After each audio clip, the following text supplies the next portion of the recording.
अब अगर तुम लोग नए हो तो सब्सक्राइब करो, वो जो लाल वाला बटन है उसके साथ स्कैम करो या फिर महफिल जमाओ, मुझे नहीं पता, बस क्लिक हो जाना चाहिए। अब मैं भी जा रहा हूं, मुझे पार्क में स्टंट्स मारने जाना है। बाय। जय शिवराय भावांनो, तुमच्या सर्वांचे स्वागत आहे आपल्या यूट्यूब चॅनल ओपी टेक मराठीमध्ये। तरी आजच्या व्हिडिओचा प्रिव्ह्यू तुम्ही बघितला असेल।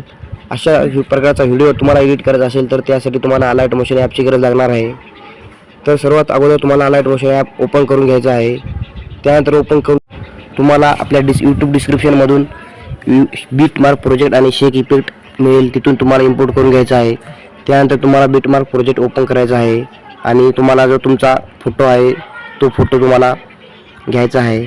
अशा प्रकारे फोटो घेऊन 3 डॉटवर क्लिक करून फिल कॉम्पोजिशन एरिया करायचा आहे आणि त्या फोटोचा लेंथ लास्टपर्यंत वाढवून घ्यायचा आहे।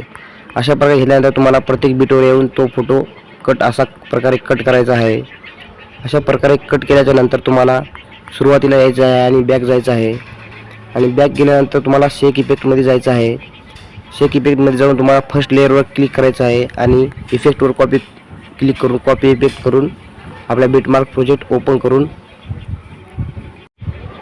फर्स्ट लेअरला इफेक्ट लावून टाकायचा आहे, पेस्ट करायचा आहे आणि आपल्या फोटोवर क्लिक करायचं आहे। ब्लेंडिंग आणि ऑपेसिटीवर क्लिक करून तुम्हाला कलरवर जायचं आहे आणि लुमिनस हा फिल्टर लावायचा आहे। त्यानंतर तुम्हाला परत बॅक यायचं आहे, शेक इफेक्ट प्रोजेक्ट ओपन करायचा आहे आणि 2 नंबरच्या फोटोवर क्लिक करून इफेक्ट कॉपी करून घ्यायचे आहेत। परत तुम्हाला बॅक जायचं आहे आणि आपल्या जो बीटमार्क म्हणजे 2 नंबरचा फोटो आहे त्या फोटोला इफेक्ट पेस्ट करून टाकायचा आहे। त्यानंतर परत आपला शेक इफेक्ट प्रोजेक्ट ओपन करून जो 3 नंबरचा फोटो आहे तो इफेक्ट कॉपी करायचा आहे आणि आपल्या बीटमार्क प्रोजेक्टमध्ये जाऊन आपल्या 3 नंबरच्या फोटोला तो इफेक्ट पेस्ट करून टाकायचा आहे। त्यानंतर तुम्हाला परत बॅक जायचं आहे आणि शेक इफेक्टमधला जो 4था फोटो आहे त्याचे इफेक्ट कॉपी करायचे आहेत। अशा प्रकारे कॉपी करून तुम्हाला परत आपल्या बीटमार्कमध्ये जाऊन 4थ्या फोटोला हा इफेक्ट लावून टाकायचा आहे।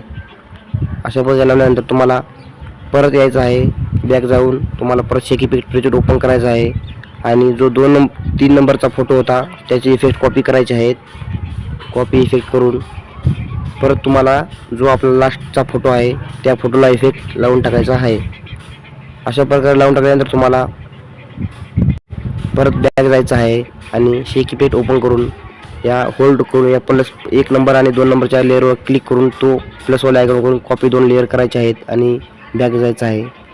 परत बीटमार्क ओपन करायचा आहे आणि प्लसवाल्या आयकॉनवर क्लिक करून पेस्ट 2 लेअर्स करून टाकायचे आहेत आणि अशा प्रकारे तुम्हाला झालेलं आहे। आणि प्लसवाल्या आयकॉनवर क्लिक करायचं आहे त्यानंतर आणि आपला जो कोणता पण तुमचा लोगो असेल तो लोगो तुम्हाला त्या ठिकाणी तुम्हाला लावून घ्यायचा आहे। अशा प्रकारे मूव अँड ट्रान्सफरमध्ये जायचं आहे आणि त्याची तुम्हाला साईज किंवा लेंथ ही लास्टपर्यंत घेऊन अशा प्रकारे बरोबर तो लोगो लावून घ्यायचा आहे।